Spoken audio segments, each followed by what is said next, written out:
पूर्वीच्या ऋषींनी जी नेमून दिलेली कर्तव्य कर्म आहेत वीत कर्म म्हणलेले आहे. प्रत्येक वेदामध्ये ही कर्म सांगितलेली आहे. ही वीत कर्म तुम्ही करा असा संदेश या ऋषींनी आपल्याला या मंत्राद्वारे दिलेला आहे. कारण त्यांना सामान्य माणसाला सन्मार्गाला लावायचं.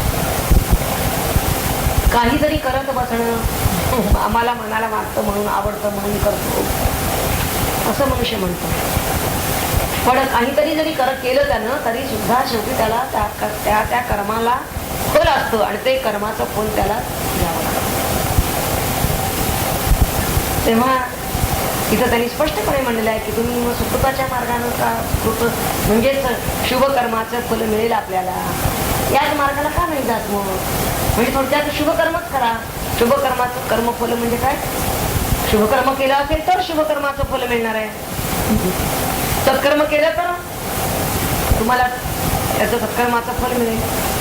तेव्हा तुम्ही सत्कर्मच करा किंवा शुभकर्म करा हे त्यांना ह्यातून सुचवायचं. आणि ती कोणती करावीत मग कर्म म्हणून शास्त्रीय कर्म कोणती सांगितले हे इथं मुख्यत्वे त्यांना दाखवून द्यायचं. चांगल्या फलाची इच्छा करणारे लोक असतात. कुणाला तरी फल चांगलं मिळावं आपल्याला असं वाटतं. मग चांगलं फल मिळावं असं जर तुम्हाला वाटतं तर त्यासाठी ते सरळ सांगतात की चांगलं कर्म करा. एवढंच इथं सांगितलं. आता इथे ते प्रत्येक याच्यामध्ये कशा तऱ्हेने हे येतात कर्म भिन्न भिन्न वेदामध्ये ते सांगता येतात. ऋग्वेद आदी मंत्रांमध्ये मुख्यत्वे अग्निहोत्रादी कर्म त्यांनी सांगितलेली आहे. मंत्रांनी प्रकाशित केलेली असं त्यांनी म्हणलेलं आहे स्पष्टपणे. त्या मंत्र अपश्यन असं म्हणलं ना, प्रत्यक्ष त्यांना ती दिसली म्हणजे त्यांनी ज्ञानचक्षुनी ती पाहिली, त्यांचा अनुभव घेतला. आणि असे कोण तर हे कवी म्हणजे हे मेधावी असे हे महर्षी आहेत. वसिष्ठ आदी जे महर्षी आहेत त्यांनी त्या मंत्रांमधल्या या कर्मांचा अनुभव घेतला.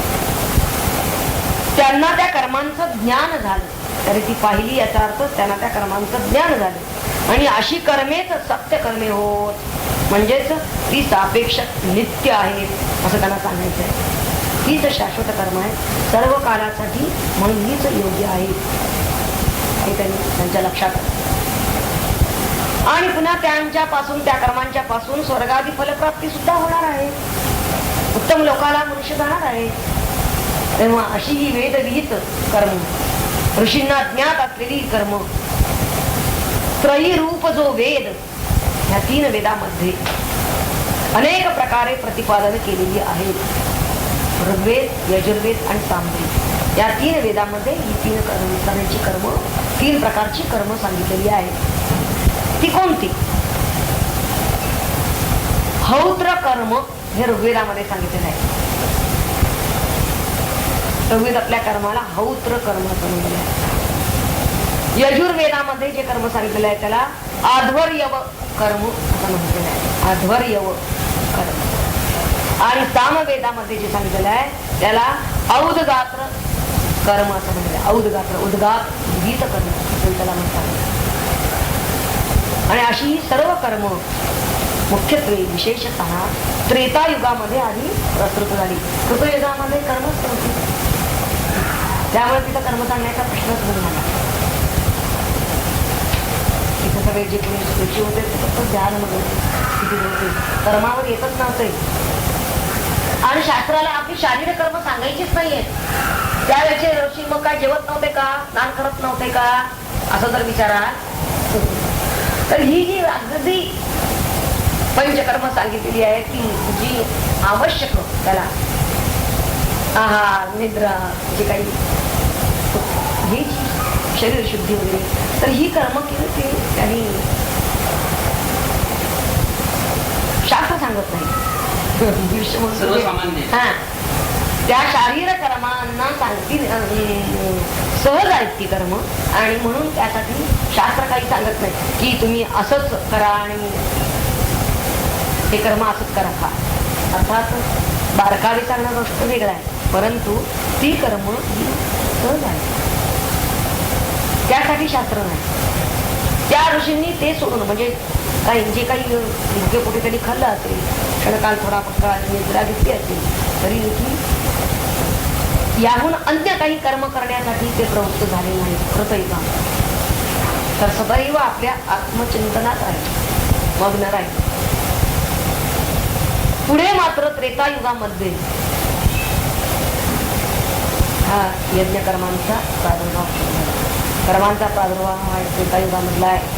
आणि म्हणून तिथं त्यांना मात्र सांगावं लागलं, नेमकं तुम्ही आता काय कोणती कर्म करा ते सांगावं लागलं. आणि ती चांगल्या तऱ्हेनं कशी करा हेही सांगावं लागलं.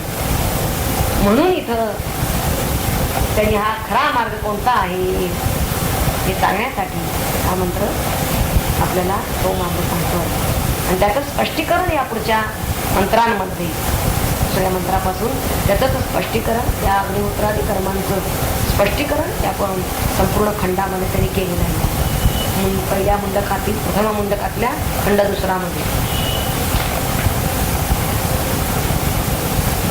पुढचा मंत्र काय आहे तो आपल्याला काय सांगतो स्पष्टीकरण बघूया. यदा लेलायते ह्यर्ची समिद्धे हव्यवाहने तदा आज्य भागावंतरेण हुती प्रतिपादयेत. अवग्रह चिन्ह 2-2-2-2 आलेली आहेत एकाच ओळीत, त्यामुळे ती तशी ओढून वाचायला पाहिजे. याचा आधी अनुभव बघूया. समिद्धे हव्यवाहने, हव्यवाहन म्हणजे अग्नी, अभिवाहून नेणारा, अभि म्हणजे यज्ञ होईल, यज्ञामध्ये जे असतं हवीर द्रव्य वाहून नेणारा, यजमानापासून देवता लोकांपर्यंत, देव लोकांपर्यंत ते नेणारा तो हव्यवाह. समिद्धे हव्यवाहने यदा ही अर्ची लेलायते तदा आज्य भागौ, द्विवचन आहे आज्य भाग, अंतरेण आहुती प्रतिपादयेत. समिद्धे म्हणजे चांगला प्रज्वलित झाले अग्नी. कसा अग्नी चांगला प्रदीप्त झालेला असताना जेव्हा त्याची ज्वाला वर जाऊ लागते, ज्वाला अगदी वर चाललेल्या आहेत असं जेव्हा दिसेल त्यावेळी धूरवीर असताना नाही, अवती घालायची नाही. केव्हा घालायचं अग्निहोत्र करताना सुद्धा हे त्यांनी सांगितलेलं आहे. तेव्हा तिच्यामध्ये 2 आज्य भागांच्या मध्यभागी, अंतरेण म्हणजे 2 आज्य भागांच्या, त्याचं स्पष्टीकरण आपण पुढे बघणार आहोत. आज्य भाग म्हणजे काय, त्यांच्या मध्यभागामध्ये आविर द्रव्याच्या आहुती घालाव्यात असं या मंत्रात सांगितलेलं आहे. विधी विधान सांगताय. वेदविहित कर्मांचं जे अनुष्ठान आपण कसं करावं याचं निरूपण या मंत्रामध्ये त्यांनी केलेलं आहे. सर्व कर्मामध्ये अग्निहोत्र कर्म हे मुख्य कर्म आहे, ज्याचा अग्निहोत्र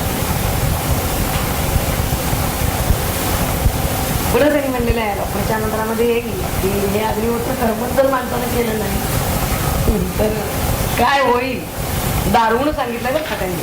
ते म्हणतात की त्याच्या 7 पिढ्यामध्ये त्याला काय सांगतात, 7 पिढ्यांचा त्याचा नाश होईल.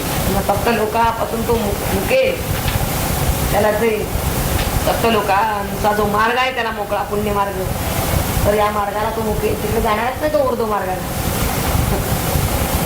इतकं ते त्यांनी या अग्निहोत्राचं महात्म्य सांगितलेलं आहे. आता प्रत्यक्ष अग्निहोत्र कसं करावं हे या मंत्रामध्ये ते सांगतात. विधियुक्त स्थापन केलेला आह्वनीय अग्नी, राखेल ओतून काळी पेटवलेला नव्हे, तर हा अग्नी त्यामध्ये प्रातःकाली आणि सायंकाळी अशा 2 म्हणजे सूर्योदय आणि सूर्यास्त ज्यावेळी होणार, रोजचा तिथं दिलेला असतो पंचांगात सूर्योदय, तीच वेळा घ्यायची आहे अग्निहोत्राला. आणि त्यावेळी प्रातःकाल असेल तर सूर्याय स्वाहा, प्रजापतये स्वाहा असं म्हणून त्यांना आहुती अर्पण करायची आहे. आणि सायंकाली अग्नये स्वाहा, प्रजापतये स्वाहा अशा आहुती त्यानं नित्य म्हणजे रोज प्रतिदिनी अर्पण करायचे आहे दोन्ही वेळी. आणि याला अग्निहोत्र असं म्हणतात.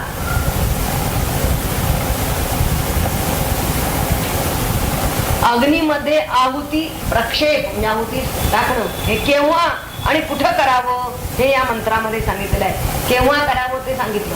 आता कुठे करावं? ज्यावेळी हा समिधारूप इंधन, हे समिधारूप इंधन आपण ज्या समिधा यज्ञ काष्ट ज्याला म्हणतो, ती सुद्धा कोणत्या झाडाची पाहिजे वगैरे हे सगळं त्यांनी काष्ट पाहिजे, ओली लाकडं नाही, कुठली बंबफोड आणून करायचं नाहीये. तर ही यज्ञ काष्ट जी समिधा असतात त्या टाकून हा अग्नी आधी चांगला प्रज्वलित व्हायला पाहिजे. आणि मग त्यावेळी दक्षिण आणि उत्तर भागामध्ये त्याचे सुद्धा कोपरे सांगितलेले आहेत.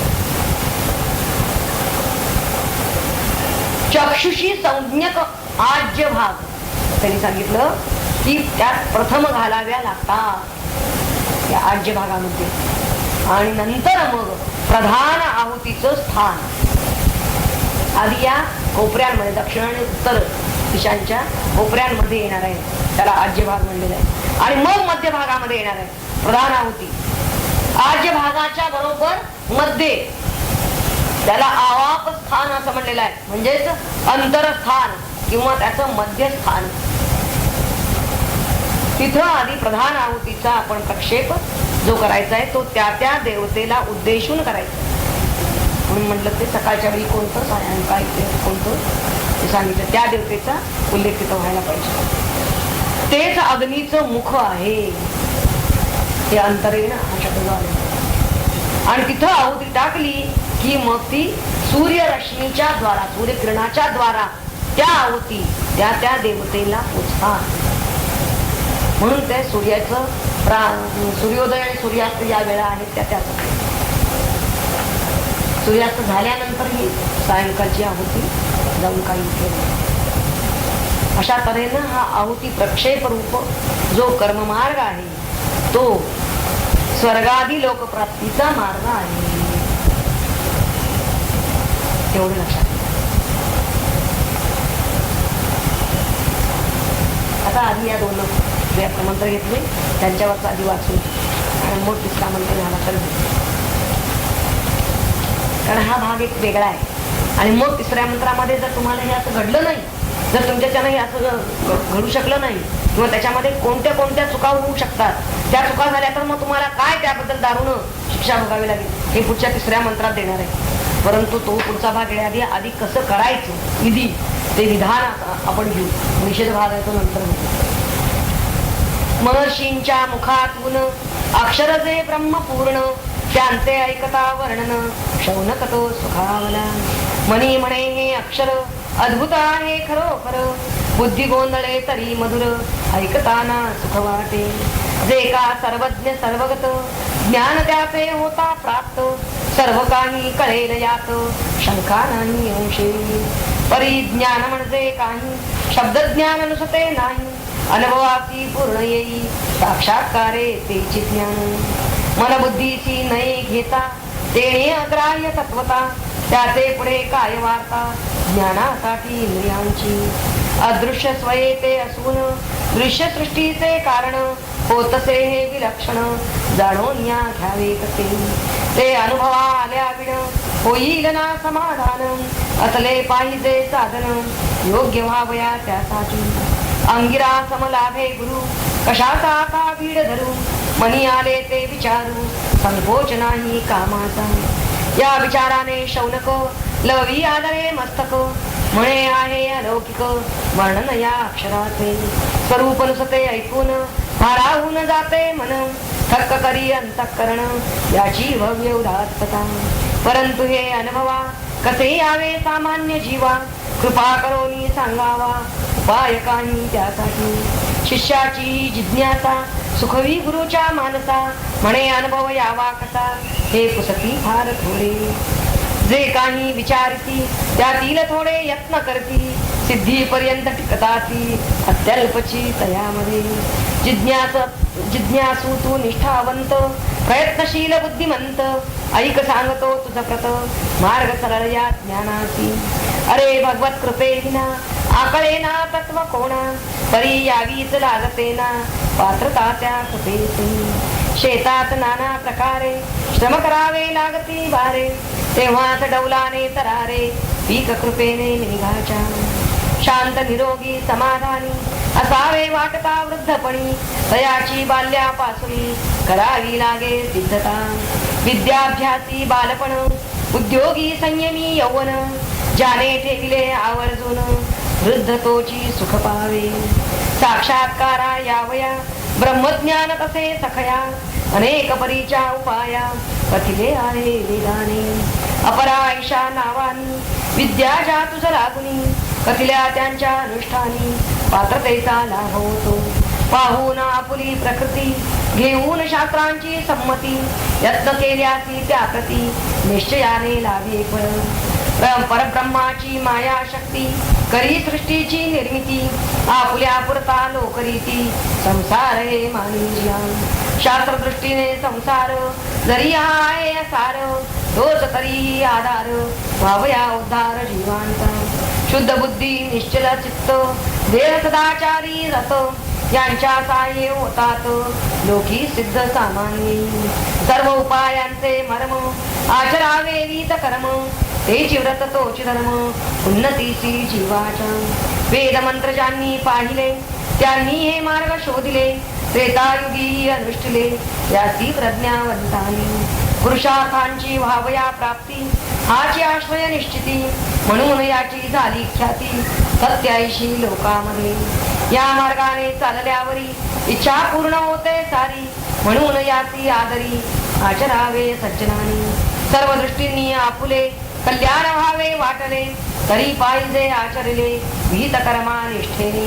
संकुचित भाव उदात्त कर्मफल जे अपेक्षित, त्यांचे साठी कर्मगीत आचरावे लागते की. धारणा देहाची कुटुंबाची अथवा साऱ्या समाजाची व्हावी अशी असल्या रुची, त्यांची लागे पेरावे. कर्माचे या त्याच रीती महत्व आहे निश्चिती, म्हणून या सांगे श्रुती मार्गाची सुकृताचा. मंत्र दुसरा. शौनका आपुली परंपरा सर्व साधनांचा पसारा, एकाच शब्दे मांडी पुरा यज्ञाचे नाव ज्याचे. प्रकृती भेदे नाना परी असती साधना भीतरी, त्या सर्वांची वर्गवारी लागे यज्ञ प्रतीकानी. यज्ञ कर्माची अत्यंत अग्नी लागे प्रज्वलित, कुंडावरती उल्हासित ज्वाला ज्याच्या झेपावती. अल्पमंद धूमयुक्त अग्नी यज्ञी नसे गीत, प्रतीक तो जो या जीवनात चैतन्याचे उत्साही. मंद आळशी गबाळे दीर्घसूत्री वा बावळे, ऐशा त्याचे कोटीतले नसावे कोणी नरलोकी. तरीच केल्या कर्माची सार्थकता असे साची, जेवी यज्ञात अग्नीची इष्ट आहे प्रदीप्तता. दिशा उत्तर दक्षिण प्रदीप्त अग्नीच्या लक्षण, अग्नी सोमा उद्देशून देती दोन कृताहुती. या दोघींच्या मध्यभागी इतर आहुती सवेगी, दर्श पौर्णिमास यागी अर्पिताती यज्ञ करते. कोणी कडून अग्नीत आहुती पडावी हा हेत, ऐसे म्हणून भागत नाही कधी यज्ञ करी. कुणीकडून आहुती टाकली असं नाही, कुठे घ्यावी कशी द्यावी कधी कशाची असावी, आहुती सांभाळावी रीत लागे दक्षतेने. नेमके आणि नियमित सदा सावध नियंत्रित असावे लागे जीवनात, त्याचे शिक्षण आहे.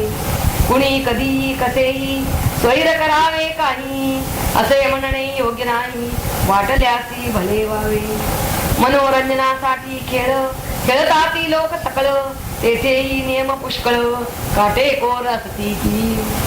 मग शौनका ज्याच्या बळे जीवन जाते उधळले, पातकाची तुटती मुळे पुण्य लाभे भाग्यदायी. असे विहित कर्म धार्मिक प्रापंचिक वा आध्यात्मिक करावे लागे नियमे चोख यथाशक्ती प्रयत्नाने. म्हणून कर्ममार्गा ठाई नियमाभारी महत्व राही, भक्तिभावात निर्दयी निष्ठेने ते आचरावे. या ठिकाणी पाठ आहे प्रतिपादयेत असं झाल्यानंतर श्रद्धापूर्वक असं एक म्हटलं जातं, म्हणून त्यांनी भक्तिभावात अग्निहोत्र याच्यासाठी गृहस्थाच्या लाविले पाठी, बोध त्याचा धरुणी पोटी वागावे की मनुष्याने. तर तिसरा पुढचा मंत्र जो आहे तो मंत्र ज्ञान बघूया, त्याचा अर्थ तरी बघूया, स्पष्टीकरण मात्र पुढच्या वेळी. यस्य अग्निहोत्रम अदर्शम पौर्णिमास चातुर्मास्यम अनाग्रयणम अतिथिवर्जितं च अहुतम अवैश्वदेवम अविधिना अहुतम उतमास उतम आसक्तमास तस्य लोकान विनस्ति. यस्य अग्निहोत्रम, ज्याचं अग्निहोत्र अदर्शम अपौर्णमासम अचातुर्मास्यम अनाग्रयणम अतिथिवर्जितं च अहुतम अवैश्वदेवम अविधिनाहुतं च तस्य आसक्तमान लोकान विनस्ति. ज्याचं अग्निहोत्र कर्म दर्शपूर्ण याग, म्हणजे दर्श याचा अर्थ अमावस्या आणि पूर्ण म्हणजे पौर्णिमा, अमावस्या आणि पौर्णिमेला करावयाची याग, त्याला दर्श पौर्णिमा याग म्हणतात. त्यानंतर चातुर्मास्य याग, चातुर्मास्याच्या वेळी करायचं याग. आग्रयण म्हणजे जी अयण आहेत, शरद आणि वसंत ऋतू यामधील याग, 2 अयण आहेत, त्या 2 अयणांच्या वेळी या अशा पर्वकाळी करायचे जे जे विशेष याग आहेत, या कर्मांनी रहित म्हणजे ते याग लक्षात न घेता त्या पर्वकाळी ते यज्ञ करायचे आहेत आणि ते लक्षात घेतले पाहिजे, पण ते लक्षात न घेता त्या कर्मांनी रहित. तसंच अतिथी पूजन रहित, योग्य समय हवन न केलेले, वैश्वदेव कर्मरहित, तसं अग्निहोत्र सांगितलं तसं वैश्वदेव पण सांगितलेलं आहे. आणि वैश्वदेव म्हणजे अग्नीलाच त्यांनी वैश्वदेव असं त्याला म्हणलेलं आहे, कारण अग्नीलाच अर्पण करायचं आहे. पण काय तर आपण जे हविर्द्रव्य जे काही अन्न शिजवलेलं आहे, अर्थात त्यामध्ये सुद्धा जे अग्नी देवांना अर्पण करण्यायोग्य असं जे अन्न, मग त्यामध्ये तांदूळ आलं, गहू आले, ते ठराविकच पदार्थ घेतले जातात आणि त्याच्यावरती तूप जर आता तांदूळ शिजवले आहे, त्याचा जर भात असेल तर त्यातला कोणी चमचाभर भात, एक घात त्यातला त्या अग्नीमध्ये अर्पण करून त्याच्यावरती तूप घालायचं आणि हे जे अर्पण केलं जातं आणि ते योग्य समय. पुन्हा हे वैश्वकर्म न करता ते कर्मरहित आणि अविधी न केलेलं हवन.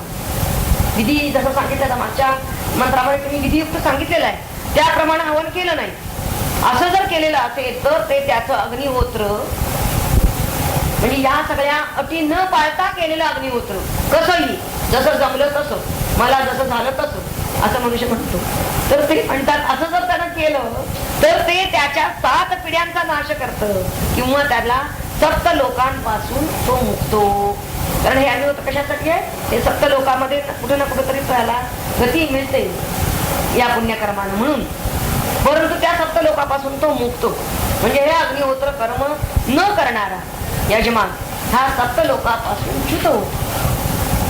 आणि अग्निहोत्रादी कर्म करणं हे किती अवघड आहे आणि ते जर आपण यथाविधी जर केलं नाही तर मग त्यापासून अनर्थ कसा होतो हेही त्यांना याच मंत्रातून सांगायचं. आणि त्याचबरोबर आपण यावज्जीव या कर्माचं अनुष्ठान करावं, ते केलं पाहिजे हेही सांगायचं. तेव्हा आता हे जे सगळे याग त्यांनी दिलेले आहेत, त्याचे ते पर्वकाळ दिलेले आहेत, त्यांचं स्पष्टीकरण आपण पुढच्या वेळी बघणार आहोत. कारण हे जे कालावधी त्यांनी दिलेलं आहे, पौर्णिमा, अमावस्या किंवा 2 आयन, दक्षिणायन, उत्तरायण, त्याचप्रमाणे चतुर्मासामध्ये सुद्धा विशेष नियम सांगितलेला आहे. तर हे त्यानुसार करायला पाहिजे. शिवाय आपण हे यज्ञ करत असताना अतिथी पूजन म्हणजे जसे पंचमहायज्ञ सांगितले, त्या पंचमहायज्ञामध्ये हे अग्निहोत्र वैश्वदेव आहे, देवयज्ञ म्हणून त्यामध्ये तो अग्निहोत्र. वैश्वदेवही येतात. अतिथी यज्ञ हाही सांगितलेला आहे, भूत यज्ञ सांगितलेला आहे. तेव्हा अविधीनं यज्ञ करायचा नाही किंवा हवन द्यायचं नाही हेही यामध्ये त्यांनी सांगत आहे. आणि अशा तऱ्हेनं जर केलं नाही तर काय होणार आहे असं जर मनुष्य म्हणत असेल तर त्यांनी सांगितलं की या सप्त लोकांपासून तुम्ही मुका. आणि या सप्त लोकाला जी गती सांगितलेली आहे ऊर्ध्व गती म्हणजेच तुम्हाला पुण्य मार्गाला तुम्ही जा तर त्या गतीपासून तुम्ही मुका हे त्याला सांगितलं. आपोआप त्यापासून तो च्युत होईल. किंवा जर केलंच नाही अजिबात करायचं पाहिजे. करत असताना म्हणजे कर्ममार्ग किती कठीण आहे हेही सांगितलं नाही. केलंच नाही काही हे इतकं कठीण आहे तर राहू देत मग केलंच नाही तर तो पूर्णतः याला पूर्णतः मुकणार आहे. म्हणून निदान त्यानं हे आणि ते यावत जीव करायचं हे कर्मानं मी शास्त्रीय कर्म गीत कर्म हे पंचमहायज्ञ त्यानं यावत जीव करायचे आहे.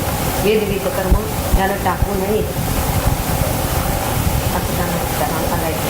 याचा त्यातलं वाचून घेऊ आपण मदांना वाक्यांची टीका आणि मग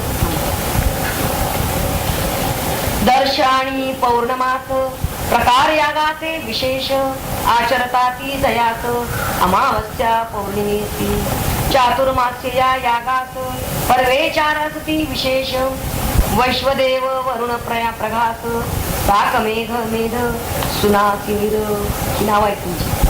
4 महिन्यांनी यातले एक एक अनुष्ठिती भले सुनासिरी तयातले करिता येते केव्हाही शेतात जे पिके बरवे शरद ऋतूत धान्य नवे. नवान्न पौर्णिमा करतो आपण. ज्याने त्याने हवन जे करावे ते जाणावे आग्रयण दळणे कांडणे भाजणे इत्यादी गृहकृत्याने घडवून येते सहजपणे हिंसा जीव जंतूंची अपरिहार्य तरी सदोष तयाच्या परिहारास प्रायश्चित्तरूपी यज्ञास वैश्वदेव नाव देती. नांद त्या घरी अतिथी सेवा स्थिर करीतसे वैभवा भाग्याचा तो जाणून ठेवा राखणे उदार होऊन. अग्निहोत्र जया घरी त्याने सर्व हे आदरी सांभाळावे परोपरी पणा लावून निजशक्ती यज्ञकर्मे कशी तरी टाकणे करा टाकावे तैशापरी करावी ना आपुल्या घरी तथा सांगची व्हावी ती. केवळ सांभाळणे तंत्र म्हणजे नाही यथा शास्त्र जाणून घ्यावा सर्वत्र उद्देश कर्मा ठाईचा. अमावस्येची भास्कर पौर्णिमेची सुधाकर देवता हे विचार केल्यावरी करोनी. प्रतीक भावाचे चंद्रमा भास्कर बुद्धीचे उत्तमा करिता त्या यज्ञकर्मा आणावे हे लक्षामध्ये. बुद्धिपूर्वक भावयुक्त कर्म घडावे सदोदित दर्श पौर्णमास यागात हे ठेवावे चित्तामध्ये. रीतिभेदाने मासांत मानितात या दोघात तात्पर्य कर्मे असोत युक्त बुद्धी भावने. कर्मी क्रूरता रुक्षता येते बुद्धी अवलंबिता भावनेची कास धरिता भाबडेपणा येते ते.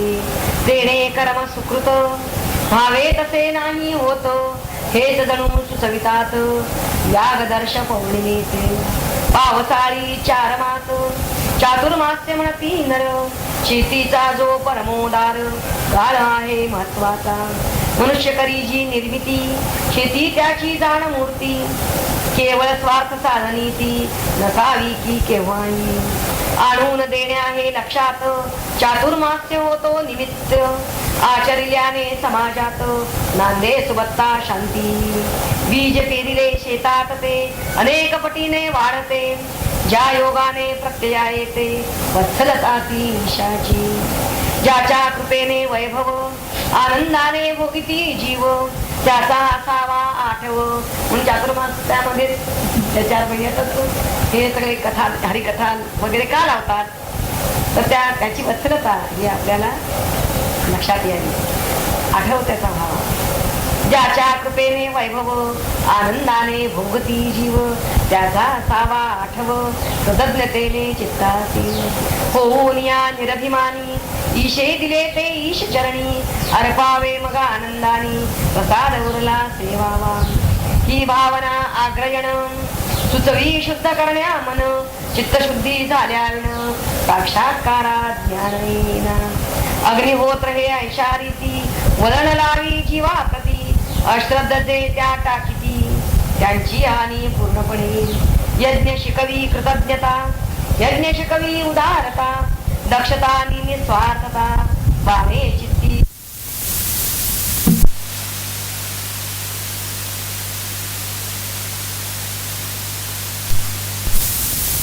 वैराग्याचे वळण लागे वृत्तींना. यास्तव सोडून अहंकार धरून चित्ती प्रेमादर नियम पाळावे काटेकोर लक्षून हेतू यज्ञाचे. अग्निहोत्रायचे संपन्न घडकसे ज्याचे हातून 7 पिढ्यांचे कल्याण त्याच्या साधे निश्चयाने.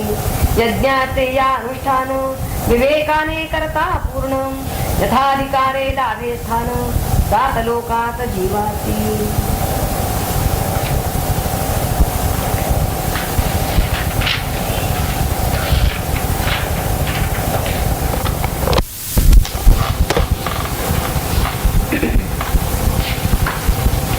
मुंडक उपनिषद त्यामध्ये द्वितीय खंड आपला चाललेला आहे. प्रथम मुंडक त्यातला द्वितीय खंड, दुसऱ्या खंडामधला 3रा मंत्र, त्याच्यावरचं थोडं विवरण पाहायचं राहिलंय. 3रा मंत्र आपण 3रा मंत्र आणि त्याचा अर्थ पाहिलेला आहे. मंत्र एकदा वाचूया. यस्याग्निहोत्रम अदर्शम पौर्णिमास चातुर्मास्यम अनाग्रयणम अतिथिवर्जनम च अहुतम वैश्वदेवम अविधिना उत्तमास उत्तम आसप्तमा तस्य लोकहीनस्ति लोकाहीनस्ति.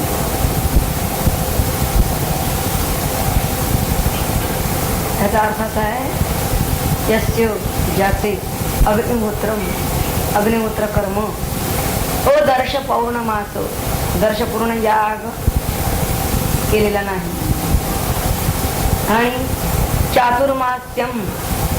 चातुर्मासी यागही नाही केलेला. आग्रहणम म्हणजे शरद आणि वसंत ऋतूमधील याग सुद्धा केलेले नाही. या कर्मांनी रहित वर्जितम असं म्हणले. अग्निहोत्र करणाऱ्यांना हे याग करायला पाहिजे, इथे त्याला केलेले नाही. तसंच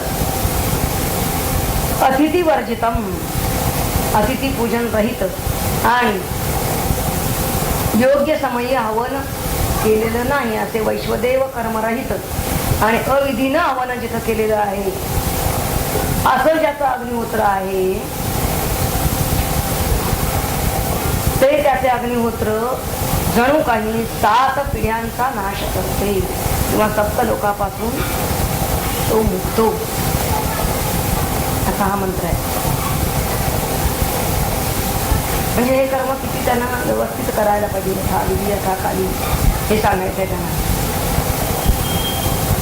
प्रातःकाली आणि सायंकाली जे अग्निहोत्र करायचं आहे त्याच्याबरोबरच प्रत्येक पर्व काळाला कोणते कोणते याग सांगितलेले आहेत तेही त्यानं केले पाहिजे. पौर्णिमेला आणि अमावस्येला दर्शपूर्ण याग असं म्हणलेलं आहे, हा केला पाहिजे त्यानं. तसंच 4 महिन्यांना चातुर्मास्य याग हे चतुर्पर्वात्मक याग सांगितलेले आहेत. त्यांची नावं अशी आहेत. हे चातुर्मास्य याग एक शब्द वापरला त्यांनी, पण ते याग कोणते आहेत ते पहा.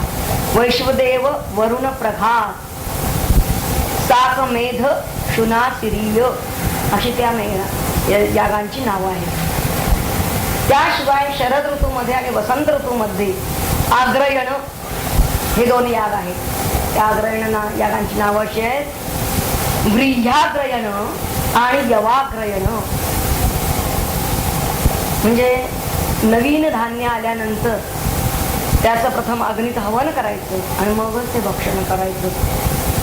अशा तऱ्हेचं हे कर्म याला अग्रयण कर्म असं म्हणतात. त्यानंतर प्रत्येक अयनास प्रतिवर्षी सोमयाग सांगितलेला आहे.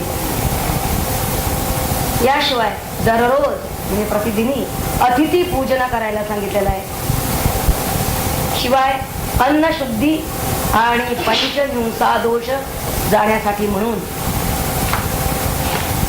दररोज पंचहिंसापूर्वीच्या काळामध्ये कांडणं, न दळणं, शिरणं वगैरे जे काही प्रकार असायचे, तर याच्यामध्ये काही जंतूंची हिंसा होती.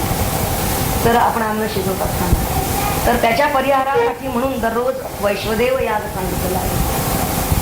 अग्निहोत्र हे मुख्य कर्म.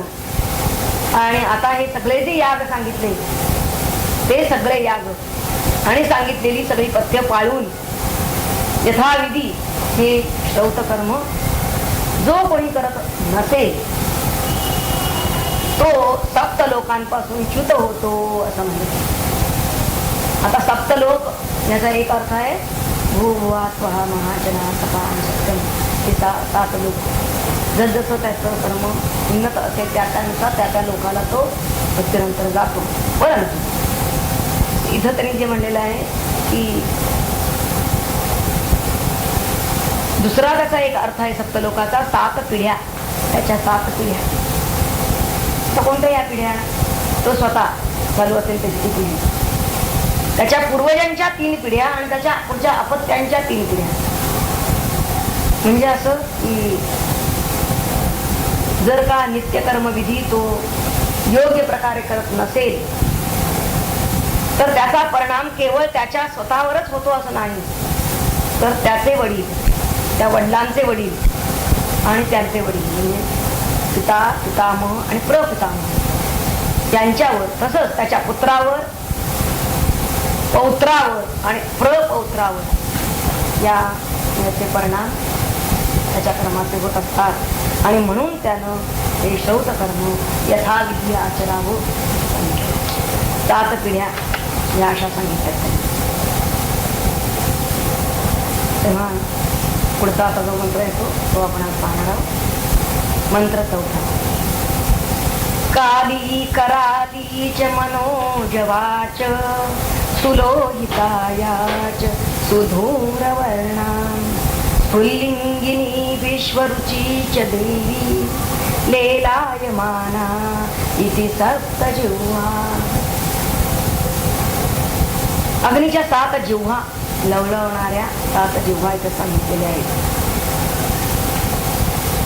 काली, कराली त्यांची नावं दिली तिथं. मनोजवा, सुलोहिता, सुधूम्रवर्णा, स्फुल्लिंगिनी आणि विश्वरुची अशा ह्या सतत हलणाऱ्या, लवलवणाऱ्या, त्याला पावणाऱ्या अशा 7 जिव्हा आहेत अग्नीच्या.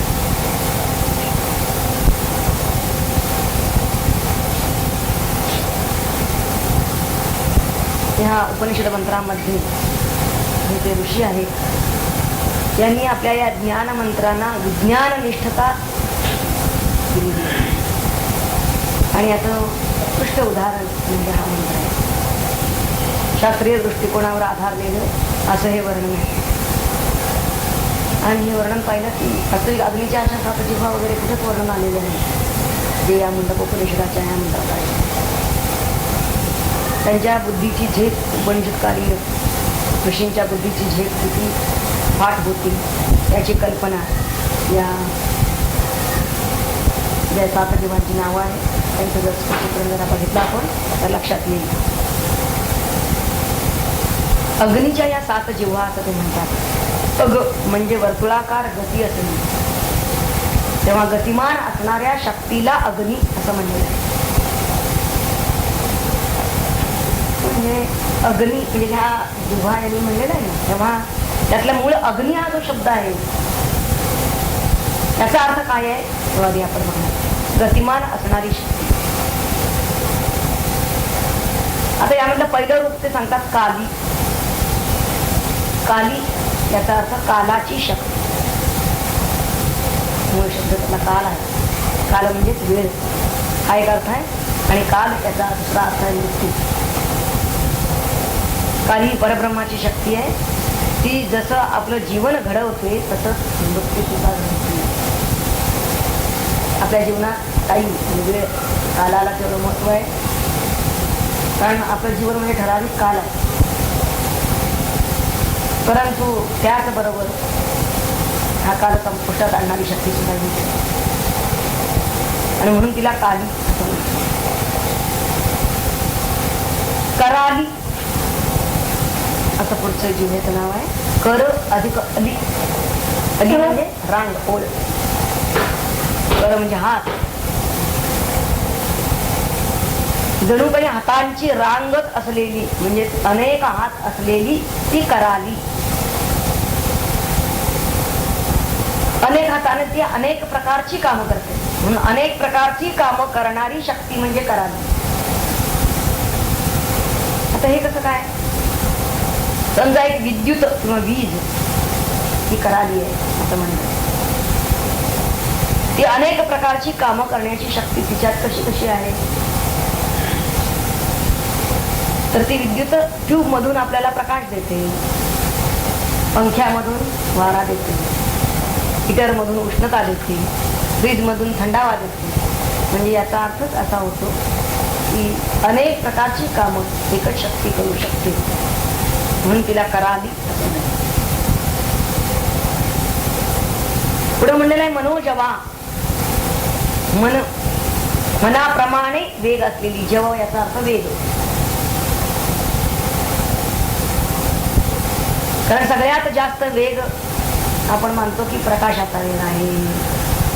पण तरी सुद्धा सूर्याचा प्रकाश आपल्या पृथ्वीवरती यायला 8 मिनिटं लागतात. परंतु मनाला सूर्यावर जायला मात्र क्षणभर सुद्धा वेळ लागत नाही. याचा अर्थ मनाचा वेग हा अत्यंत ही मनोजवा जी शक्ती आहे ही प्रकाशापेक्षाही अधिक वेगवान आहे, अधिक वेगानं जाते. सुलोहिता पुढचं पद येतं. याचा अर्थ आहे सुंदर तांबड्या रंगाची. सु याचा एक अर्थ सुंदर जसा आहे तसंच दुसरा अर्थ आहे पलीकडील. म्हणजे सूक्ष्म तर सूक्ष्माच्या पलीकडील असा त्याचा अर्थ. तसं सुलोहिता म्हणजे तांबड्या रंगाच्या पलीकडील असं त्यांना सांगायचं.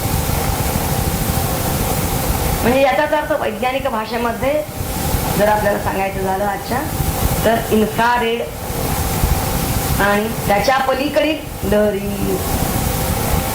या सुचवायच्या सुलोहितामध्ये. आणि त्या कोणत्या आहेत? रेडिओ लहरी आहेत. पुढचं पद येते सुधूम्रवर्णा. धूम्रवर्णाच्या पलीकडील. धूम्र म्हणजे धूर. तो कसा आहे? जांभळट निळा असा धूर आहे. त्या जांभळ्याच्या पलीकडील म्हणजे अल्ट्रा व्हायोलेट आणि त्याच्या पलीकडील म्हणजे एक्स रेज जी किरण आहेत किंवा कॉस्मिक रेज जे आहेत त्यांचा उल्लेख त्यांना सांगायचा. स्फुल्लिंगिनी असं पुढचं पद येतं. इथं स्फुल्लिंग निर्माण करणारी. स्फुल्लिंग म्हणजे काय? ठिणगी. स्फू म्हणजे स्फुरण पावणे, कंप पावणे. असे सतत स्फुरण पावत असतात कण. कुठे? अणूमध्ये. प्रोटॉन, न्यूट्रॉन, इलेक्ट्रॉन असे कण सतत स्फुरण पावत असतात. त्यांचं स्फुरण हीच जिची खूण आहे. लिंग म्हणजे खूण. स्फुल्लिंगिनी अशी ती शक्ती म्हणजे अणुशक्ती. आणि विश्वरुची असं म्हणजे शेवटी विश्वाचा घास आवडणारी म्हणजे सर्व विश्व नष्ट करणारी प्रचंड शक्ती ही विश्वरुची शक्ती. विश्वाचा घात करायला तिला आवडतो. अशा या 7 जिव्हा एकाच शक्तीच्या आहेत आणि ती शक्ती परब्रह्माची आहे.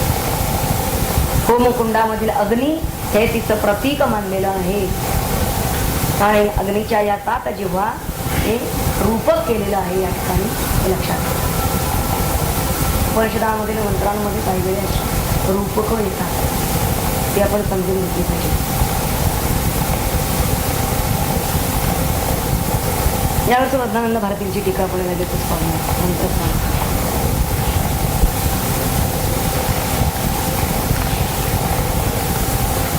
काली करालीची अग्निहोत्राचा आधार अग्नी जो का वैश्वानर, त्याच्या मूर्तीचा प्रकार ध्यानासाठी शास्त्र सांगे.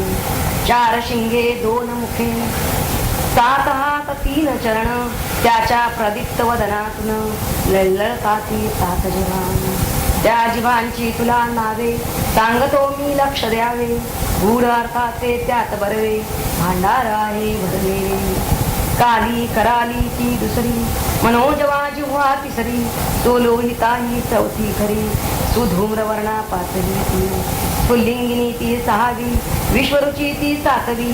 अशा 7 जिव्हा देवी लेलायमाना धनीच्या. ध्यानात वही अग्निमूर्ती भावते तिचा गूढ अति. विवरतो तो यथामती जीवनाची आदर्श जो.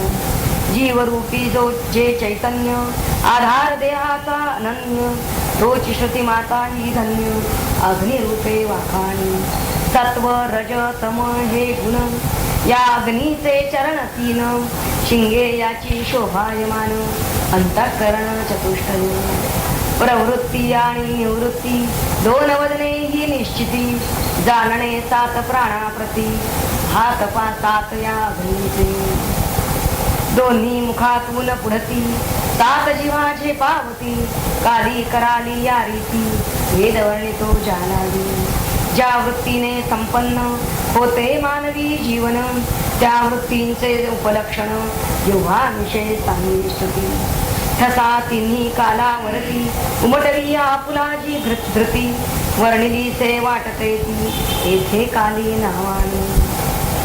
कृष्णता घेता विचारी सर्व काही स्वीकारी.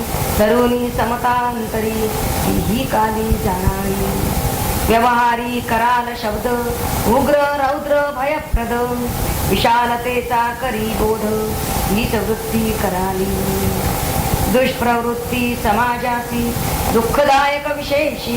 धाक वसाया तयाची ही कराली उपयोगी. गुंड घातकी अपराधी न्यायनीतीच्या विरोधी. उन्मत्तना नमती कधी सौम्य सरळ उपायांनी. नियम ठेवणी धाब्यावर क्रूरपणाने वागती स्वैर. पीडिती करुणी बलात्कार नाना रीती दुर्बलांना. शिक्षा त्याची करू जाता पुढे आणि ती मानवता. भाबड्यांना फसविता येतसे या धूर्ततेने. स्वार्थ साधू त्यांचे सखे हेत भो किती सारखे. वागवाया वेनिके मानवतेने नीचाई. प्रचाराचे या थैमान प्रतिकाराची करी क्षीण. मोळेपणे या शेफारून होते उन्मत्त दुष्टता. या स्ववृत्ती कराली पाहिजे त्यांनी स्वीकारली. सार त्यांच्यांना सेवली समाजाच्या रक्षणाची. शैथिल्य आलस्य मंदता गवाळी दीर्घसूत्रता. टाकून होते कार्यरता मनोजवाती जाणावी. प्रगती उन्नती विकास यांचा धरिते अभिलाष. विवेकी महत्वाकांक्षेत ही जाण मनोजवा. सुलोहिता तीच बरवी दर्शन तिचे लोका सुखवी. भक्ती प्रीतीची तेजस्वी आरक्तता ठाई जिजा. शूरता ही रक्तवर्ण परी क्रूरतेची टाकून. तळपावी ती म्हणून सुलोहिता नाव दिली. शबलित स्वार्थे करून तो असे धूम्रवर्ण. परी वंचकता टाळून आत्मदर्शनात स्वार्थी देऊन. देहगेहाची धारणा करीतो म्हणून निंद्यतो ना.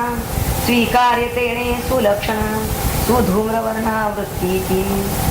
उत्साह स्फूर्ती प्रतिभेनी युक्त ती वृत्ती स्फुल्लिंगिनी. लोकांमध्ये होत जननी हीच साऱ्या निर्मितीची. उदात्ततेच्या तेजाने सर्वत्र तिचे प्रकाशने. विश्वरुची या नावाने जाणावे ती वृत्ती जिव्हा. द्वेष मत्सरा भावनाही सर्वाविषयी प्रेम राही. वृत्ती ती जाणून घ्यावी विश्वरुची या शब्दाने. या ज्वालानी तो प्रखर जीव चैतन्य वैश्वानर. तोच सर्वस्वी आधार आहुती रूपे कर्माची. पुष्कळचा वेगळा अभिप्राय आपल्याला मिळाला असेल. मंत्रपाठ एतेषु यश्चरते भ्राजमानेषु यथा कालं चाहुतयो ह्यादया तदायन् तन्नयन्त्येता सूर्यस्य रश्मयो यत्र देवानां पतिरेको दिवासा. या एतेषु राजमानेषु यथा कालम आहुतयाः आददायन् चरते तम एताः सूर्यस्य रश्मयाः भूत्वा यत्र देवानां पतिः एकः अधिवासः तत्र नयन्ति. अर्थात आहे या प्रदीप्त अग्निज्वालामध्ये एतेषु भ्राजमानेषु जो यथाकालम योग्य समयी आहुतया आददायन आहुती देत चरते अग्निहोत्रादी कर्म करतो तम त्याला एतः सूर्यस्य रश्मया त्या सूर्याचे किरण होऊन भूत्वा किरण होऊन म्हणजे सूर्यकिरणांच्या द्वारा देवानां पतिः एकः अधिवासः यत्र तत्र नयन्ति. म्हणजे देवांचा अधिपती इंद्र जेथे सर्वश्रेष्ठ होऊन राहतो त्या स्वर्गात नेतात.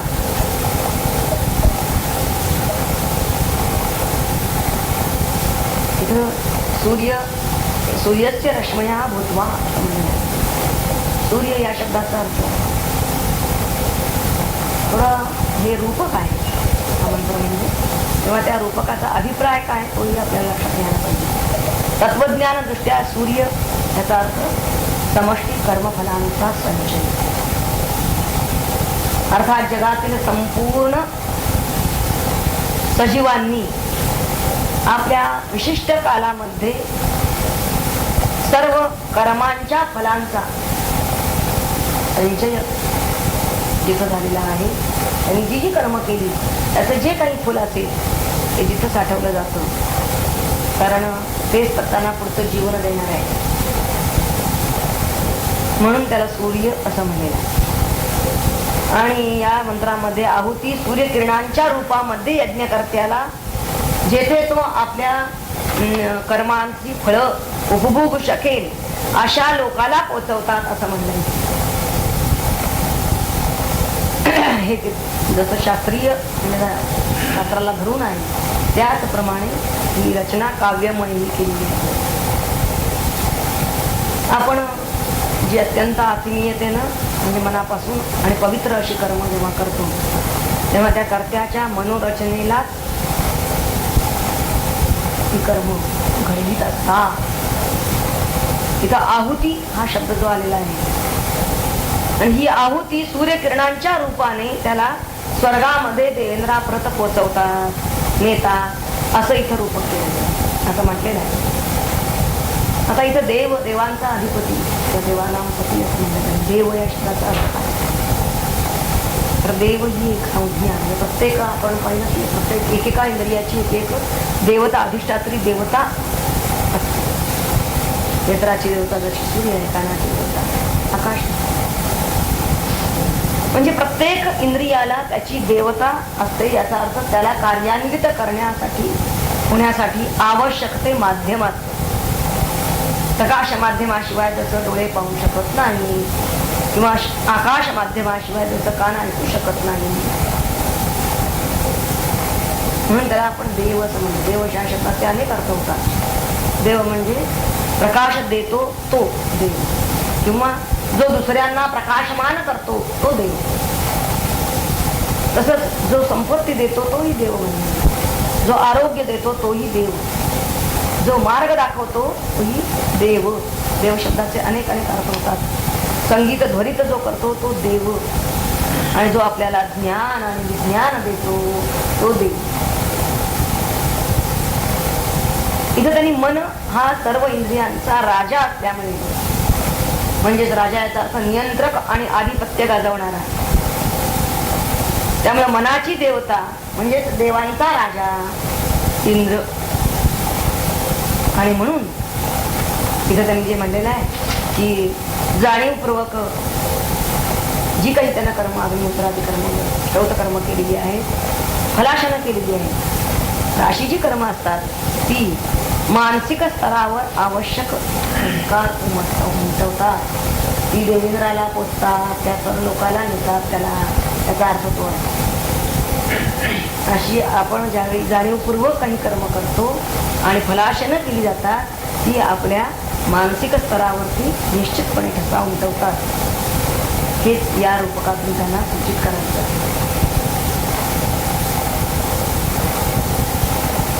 हेच रूपक त्यांनी पुढे प्रसक्त लिहिलेलं आहे.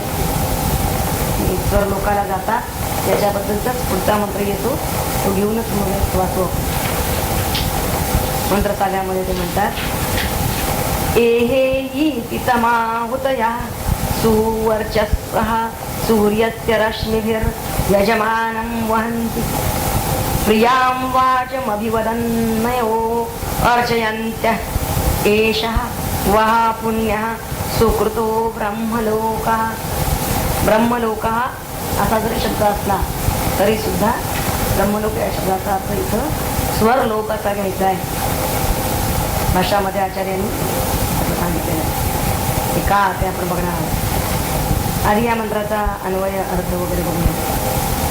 सुवर्चसः अर्चयन्त्याः एषः वः पुण्यः सुकृतः ब्रह्मलोकः इति प्रियां वाचम् अभिवदन्त्यः आहुतयः तं यजमानं सूर्यस्य रश्मिभिः एहि येहि इति वहन्ति.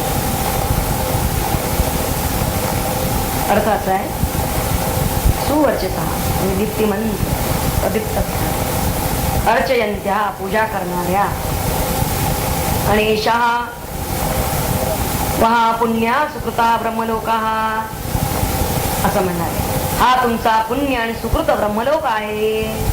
अशी जणू काही प्रियाम वाचम स्तुतिरूप प्रियवाणी उच्चारण त्या आहुतया, त्या आहुती, तम यजमानम त्या यजमानाला, सूर्यस्य रश्मीभिः सूर्यकिरणांच्या द्वारा, येही येही इति वहन्ति ये ये म्हणत नेता.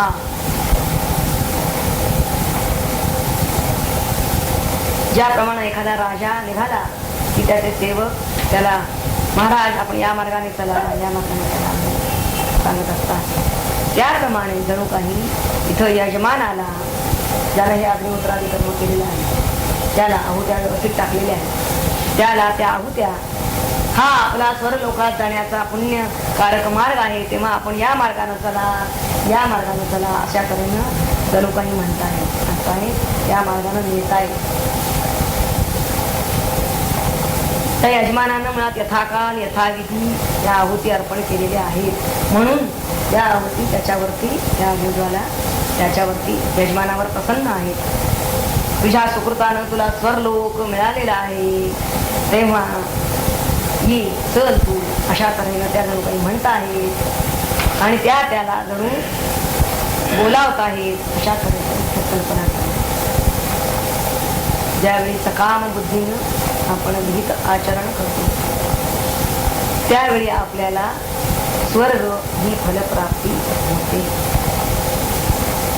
आणि त्या सकाम सकामी मनुष्याला त्याच्या लेखी तो ब्रह्मलोकच आहे. म्हणून इथं स्वर्ग न म्हणता त्यांनी ब्रह्मलोक असं म्हणलेलं आहे, पण त्याचा अर्थ आपण स्वर्ग असा म्हणत आहे, कारण हे कर्म प्रकरण आहे.